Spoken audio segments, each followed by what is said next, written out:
हम इसी सत्र में छत्तीसगढ़ में धर्मांतरण रोकने के लिए धर्म स्वतंत्र विधेयक लाएंगे।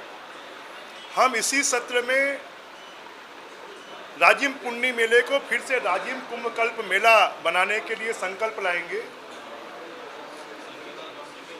हम छत्तीसगढ़ की पुरातत्व, छत्तीसगढ़ की संस्कृति, छत्तीसगढ़ के पर्यटन, इसको बढ़ाने के लिए जो राम वनगमन पथ है, जो पांच शक्ति स्थल हैं और यहाँ के सिरपुर है, यहाँ का रतनपुर है, यहाँ की दंतेवाड़ा माई है, इनके सबके चंद्रपुर है, इनके विकास के लिए पूरा एक कॉरिडोर का निर्माण करेंगे।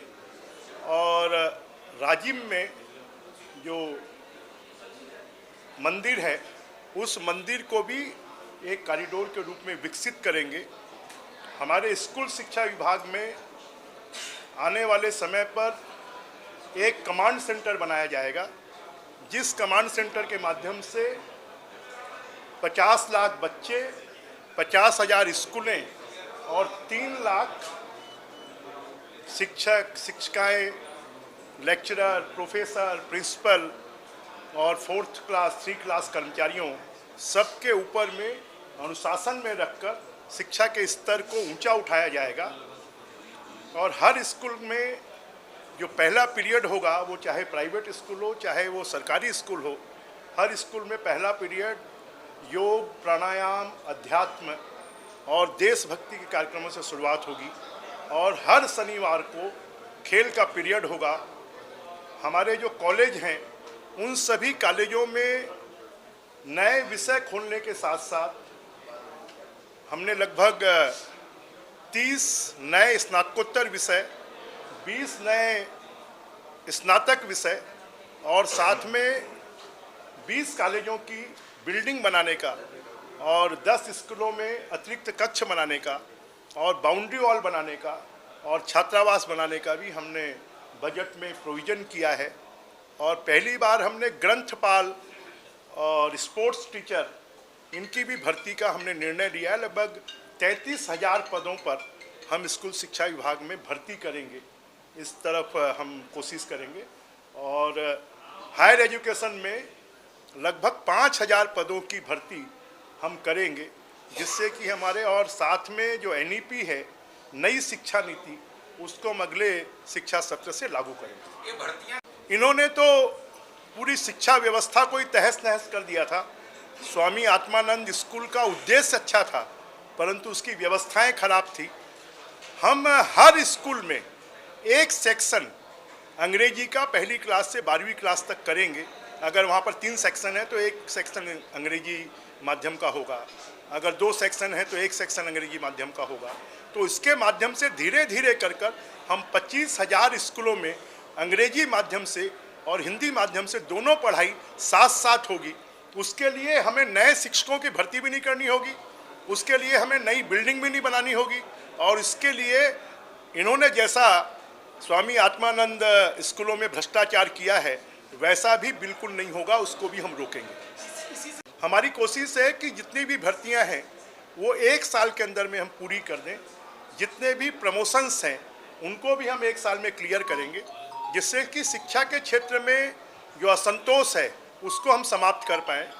जो कॉलेज के बच्चे हैं और ग्रामीण क्षेत्रों में रहते हैं, जिनको आने जाने में परेशानी होती है, उनको 6,000 रुपये साल का उनको हम ट्रैवल अलाउंस देंगे। एक इसके पीछे बड़ा उद्देश्य है कि बहुत सारी ऐसी शक्तियां जो विदेशी धन के आधार पर छत्तीसगढ़ की डेमोग्राफी को, छत्तीसगढ़ की इकोलॉजी को बर्बाद करने की कोशिश कर रही हैं और लोभ लालच के माध्यम से बिना शासन को सूचना दिए धर्म परिवर्तन करवा लेते हैं और उसके कारण विवाद पैदा होता है, उसके कारण समाज में विद्वेष पैदा होता है।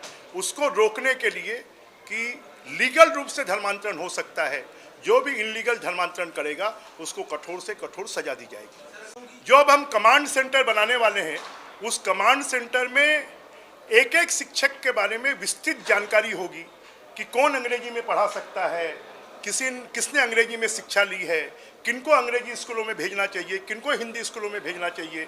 जो उन्होंने अनारकी कर दी थी कि हिंदी स्कूलों को बंद कर दिया, हिंदी स्कूलों का नाम बदल दिया, हम ऐसा कुछ भी नहीं करेंगे।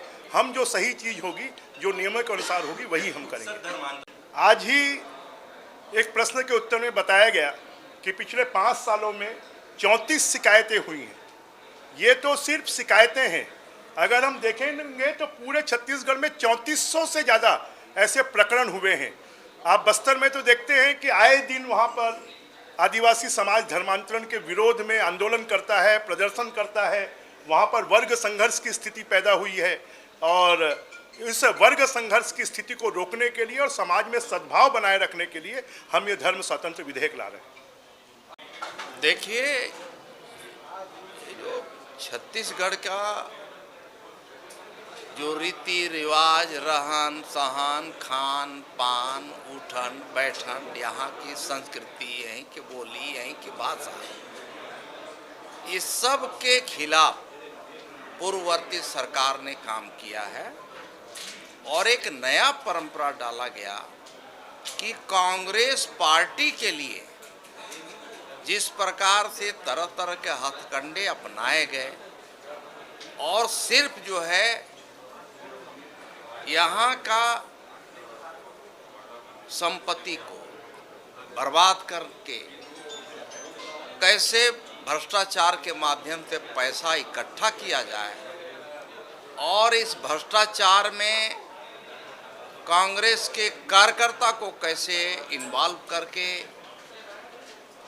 उन्हें भी भागीदार बना दिया जाए, इस प्रकार का सोच लेकर के जो सरकार काम कर रही थी, तो ये तो नतीजा आना ही था कि कांग्रेस ने जिस प्रकार से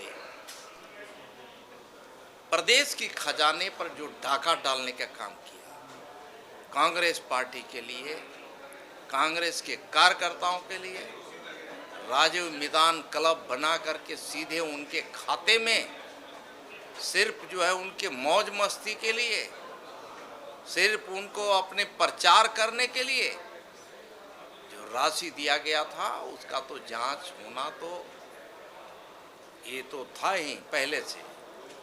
इस सरकार बदलने के साथ ही इसकी जांच भी होगी और संबंधित लोगों के खिलाफ इसके विरुद्ध जो है कार्रवाई भी की जाएगी। ये गौ तस्करी का मामला भी आज सूर्यकांत। देखिए, पूरे 5 साल कांग्रेस के राज में जिस प्रकार से गोठान के नाम से, गायों के नाम से नारा इतना उठाओ, इतना लगाओ और सीधे उसके खिलाफ काम करो, ये तो उस समय की सरकार में हमारे कार्यकर्ता के ऊपर फर्जी मुकदमा लगाया गया। किसके द्वारा?